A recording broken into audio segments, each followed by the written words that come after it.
एक मित्र ने प्रश्न पूछा है कि आनापान स्मृति जब हम करते हैं तो यह तो पता चलता है कि सांस अंदर गई, सांस बाहर आई, लेकिन पूरी संवेदनाओं का पता नहीं चलता।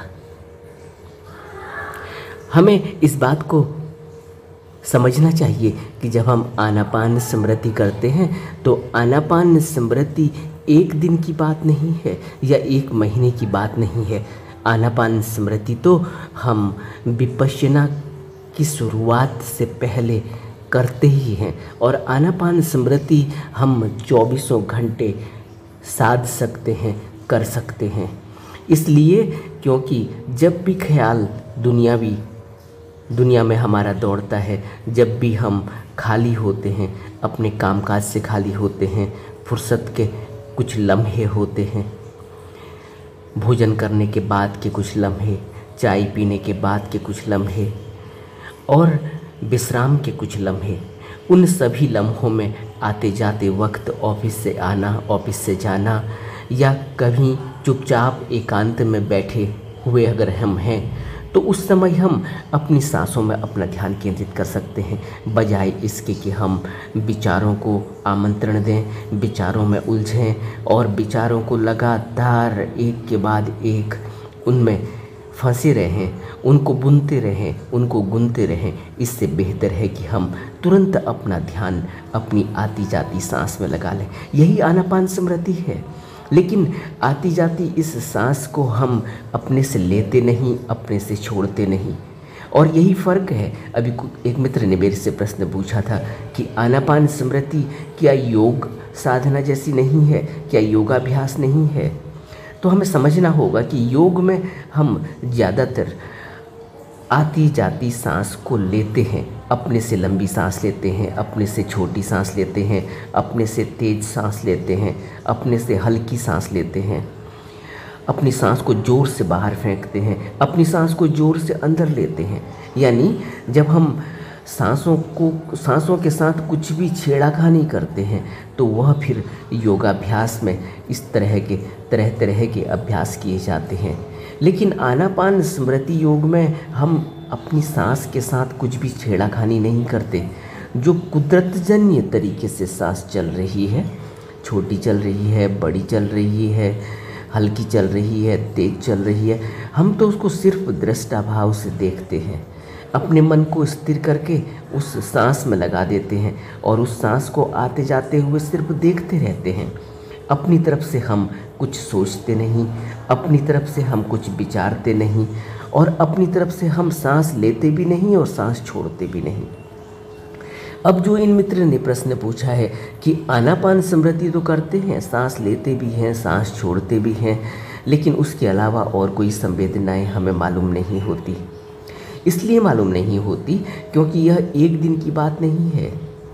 सांसों में जब हम गहरे में इस अभ्यास को करने लगेंगे, जब हम एकांत में अकेले में रुकने लगेंगे, तब हमें अपनी सांस को लेते और छोड़ते वक्त हम उन सभी संवेदनाओं को अपने शरीर में महसूस कर पाएंगे। लेकिन संवेदनाओं को हम आनापान स्मृति में महसूस करने की कोशिश भी नहीं, महसूस करने का इतना ख्याल रखते भी नहीं है, क्योंकि आनापान स्मृति में तो हमने सिर्फ अपने मन को स्थिर करके उस आती जाती सांस में टिका देना होता है, न कि संवेदनाओं को महसूस करने में। क्योंकि संवेदनाओं को महसूस करने का काम तो हम कायानुपश्य में करते हैं, कायानुपश्यना में करते हैं, चित्तानुपश्यना में करते हैं, धर्मानुपश्यना में करते हैं। यानी हम आती जाती सांस को जब देख रहे हैं आनापान स्मृति में, तो सिर्फ अपने मन को स्थिर करने की प्रैक्टिस कर रहे हैं।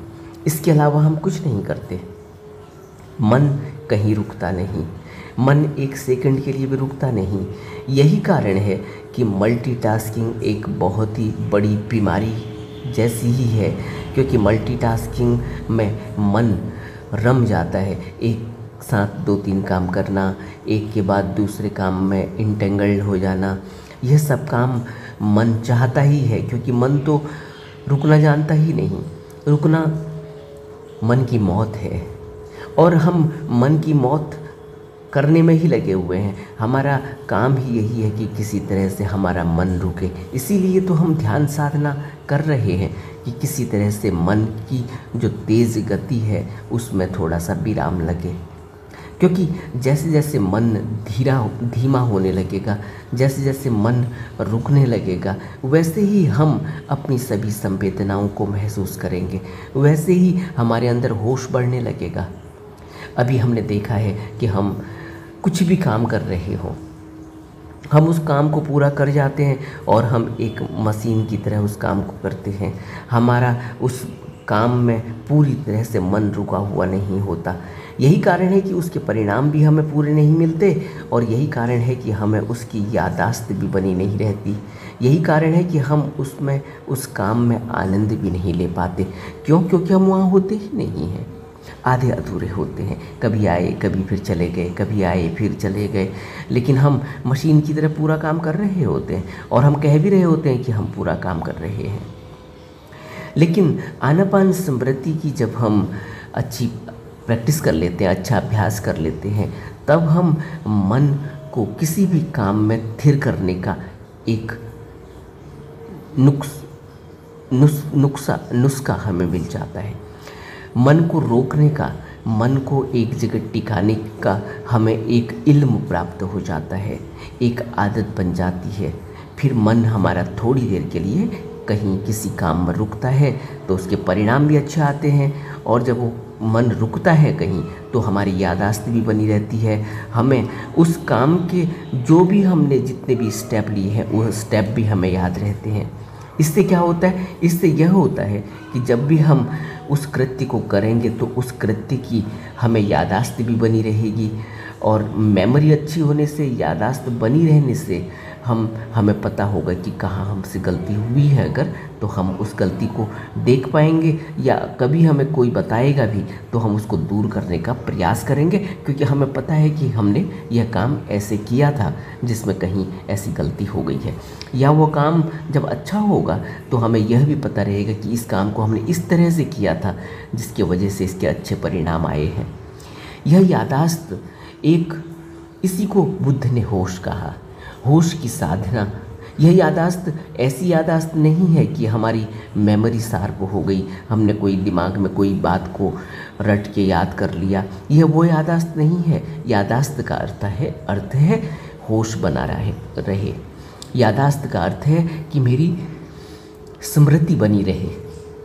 जैसे हम बाथरूम में गए, बाथरूम में हम गए, हमारे हर स्टेप का हमें पता है। उसके बाद हमने बाथरूम में क्या किया, हमने साबुन उठाया, हमने अपने हाथ धोए, हाथ धोने में हमने जो भी अपने हाथ की मूवमेंट है उसको देखा, उसको महसूस किया, वो स्मृति हमारी बनी हुई है।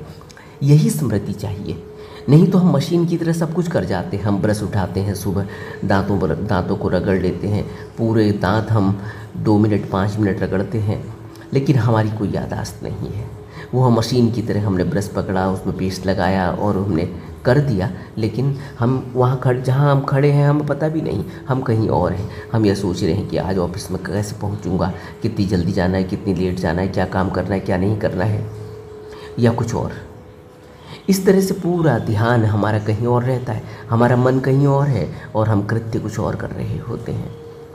तो आनापान स्मृति का जब हम अभ्यास करते हैं तो हम किसी संवेदना की चाह नहीं रखते। हम तो सिर्फ अपनी याददाश्त को, अपने होश को, अपने मन को टिकाकर एक आती जाती सांस को देख रहे होते हैं। बस सिर्फ हमारा इतना काम होता है। इसका अभिप्राय यह है कि जब हमारा मन कहीं ठहरने लगेगा तो वह पूरी तरह से होश में आ जाएगा, और जब होश बढ़ने लगेगा, होश सधने लगेगा, तब हमें परिणाम मिलेंगे ध्यान के। तब हम कायानुपश्यना में उतरेंगे तो कायानुपश्यना में जो भी हम अपने अंग प्रत्यंग का निरीक्षण कर रहे हैं, उस अंग प्रत्यंग में क्या संवेदनाएं चल रही हैं उनको महसूस कर पाएंगे।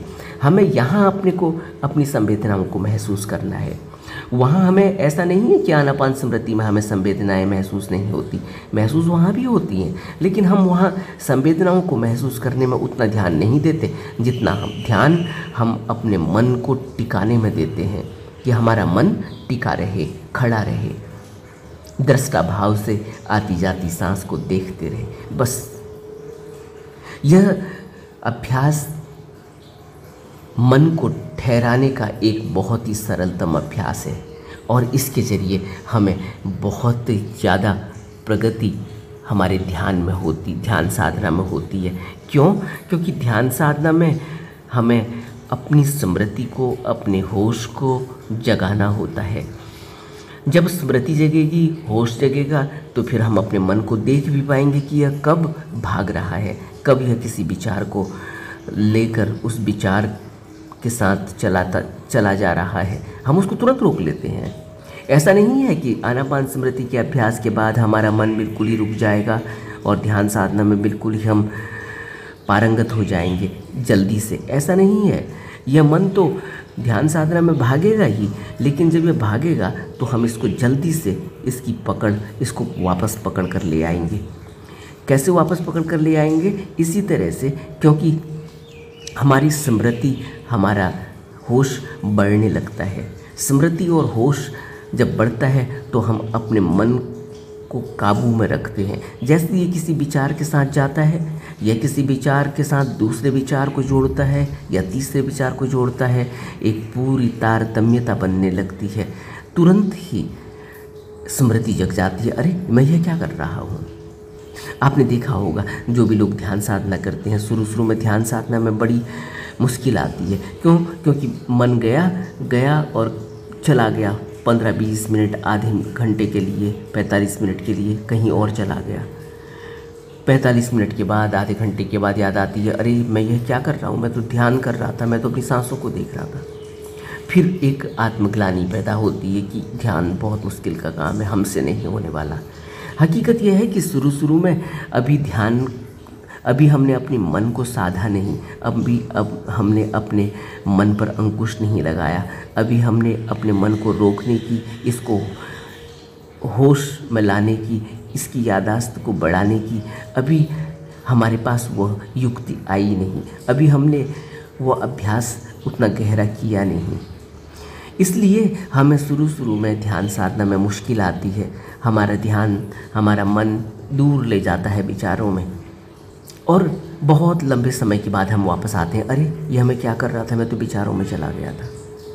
लेकिन जैसे जैसे आपकी आनापान स्मृति सधने लगेगी, आनापान स्मृति में आप वक्त बिताएंगे, आनापान स्मृति को आप बार बार अपने पूरे दिन में कई बार करेंगे, तुरंत अपने खाली समय में अपने ध्यान को, अपने मन को, अपनी सांसों के आने जाने में लगा देंगे, तो आपकी स्मृति, आपका होश बढ़ने लगेगा। आप खुद ही महसूस करेंगे कि जैसे ही आपने अपने मन को रोका, इसको अपने आती जाती सांस में लगाया, आप देखेंगे कि आपको आसपास की आवाज़ें सुनाई पड़ने लगी। कहीं कोई चिड़िया बोली, आपको सुनाई देने लगी, कहीं कोई गाड़ी निकली, उसका हॉर्न बजा, आपको सुनाई पड़ा। नहीं तो आप महसूस करेंगे कि आपको पता ही नहीं चलता कि कोई चिड़िया बोल भी रही है और रास्ते में चलते हुए आपके, क्योंकि रास्ते में चलते हुए हम ख्यालों में, विचारों में होते हैं, इधर उधर दृश्यों को देख रहे होते हैं, हमें होश ही नहीं होता, हम मशीन की तरह चल रहे होते हैं, रोबोट की तरह चल रहे होते हैं। लेकिन जब हम अपनी ध्यान साधना को करने लगेंगे, तुरंत ही कहीं कोई चिड़िया, कहीं कोई पक्षी, कहीं कोई गाड़ी का हॉर्न, कहीं कोई व्यक्ति बात करता हुआ आसपास से गुजरता है, तुरंत आपका ध्यान वहाँ चला जाता है। आपको महसूस होने लगता है कि कहीं कोई चिड़िया बोली, कहीं कोई मैना बोली, कहीं कोई कोयल बोल रही है। क्योंकि जब हम विचारों में होते हैं, हमारे सुनाई देना भी बंद हो जाता है। जब हम विचारों में होते हैं, हमें दिखाई देना भी बंद हो जाता है।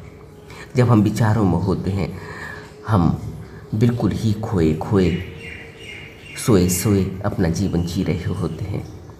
हमें कुछ भी दिखाई नहीं पड़ता, हमें कुछ भी सुनाई नहीं पड़ता। हमारा होश बिल्कुल ही, बेहोशी इतनी बढ़ जाती है कि जैसे हम सोए हुए लोग हैं। लेकिन आनापान स्मृति के निरंतर अभ्यास से एक होश की साधना होती है, होश जगता है और तब हमें सारी संवेदनाएं, जब हम कायानुपश्यना करते हैं, वेदनानुपश्यना करते हैं, चित्तानुपश्यना करते हैं, धर्मानुपश्यना करते हैं, तब हमें सभी इन चारों विपश्यना के भागों में हमें सारी संवेदनाएं महसूस होने लगती हैं। और जैसे जैसे हमारी संवेदनाएं महसूस करने की शक्ति बढ़ने लगती है, वैसे वैसे अद्भुत घटना घटती है। हमें इस शरीर का अद्भुत रहस्य प्रकट होता है कि यह शरीर अद्भुत है। यह शरीर इतना ही नहीं जितना हम देखते हैं, यह शरीर इतना ही नहीं जितना हम सोचते हैं। यह शरीर अद्भुत है। यह शरीर का रोम रोम सांस ले रहा है, हमें पता नहीं होता। अभी तो हम सोच रहे हैं कि नाक से सांस ली, मुंह से सांस ली, नाक से छोड़ दी, मुंह से छोड़ दी, लेकिन बात इतनी नहीं है। रोम रोम सांस ले रहा होता है। आपने कभी महसूस नहीं किया होगा, कोई व्यक्ति जो बहुत लंबे समय से बिस्तर में पड़ा हुआ है, बेड रिडन है, उस व्यक्ति को पीछे से बेड सोर हो जाते हैं, छाले पड़ जाते हैं। होता क्या है, वो सोए सोए उसकी जो चमड़ी है, उस चमड़ी से में ऑक्सीजन मिलना बंद हो जाता है और वह चमड़ी धीरे धीरे गलने लगती है, वहाँ सोर पड़ने लगते हैं, वहाँ छाले पड़ने लगते हैं और धीरे धीरे छाले इतने गहरे हो जाते हैं कि वह रीढ़ की हड्डी के जरिए ब्रेन में अटैक करते हैं और वह कीटाणु, वह जीवाणु, वह कीड़े ब्रेन में अटैक करते ही आदमी की मृत्यु तक हो जाती है। एक छोटी सी बात से कि हमारे शरीर ने, हमारे रोम रोम ने सांस नहीं ले सकी, ऑक्सीजन उसको नहीं मिला, क्योंकि हम बेड रिडन थे। बहुत दिनों से हम अनकॉन्शियस हैं, या बहुत दिनों से हम पैरालाइज हैं, या बहुत दिनों से ऐसी स्थिति में है कि कोई मूवमेंट हमारी बॉडी का नहीं है। तब हमें पता चलता है कि हमारा रोम रोम सांस ले रहा होता है। इसी तरह मनुष्य का पूरा सिस्टम शरीर का इस तरह से बना हुआ है कि हर 6 महीने में पूरी शरीर की त्वचा नई हो जाती है, हर 6 महीने में सारे अंग नए हो जाते हैं, लेकिन हमें पता भी नहीं चलता, हम देख भी नहीं पाते, हम महसूस तक नहीं कर पाते। हमें जीवन को गहरे में समझने के लिए विपश्यना, ध्यान साधना, आनापान स्मृति करनी चाहिए और गुरु के संपर्क में रहकर हम अपने जीवन को एक अच्छा आध्यात्मिक जीवन बना सकते हैं। क्योंकि आध्यात्मिक जीवन में जो भी हम पाएंगे, जो भी हम जोड़ेंगे, जो भी हम धन कमाएंगे, आध्यात्मिक धन, वह हमारे साथ हमारी मृत्यु के बाद भी जाने वाला है और यह सांसारिक धन मृत्यु छीन लेगी।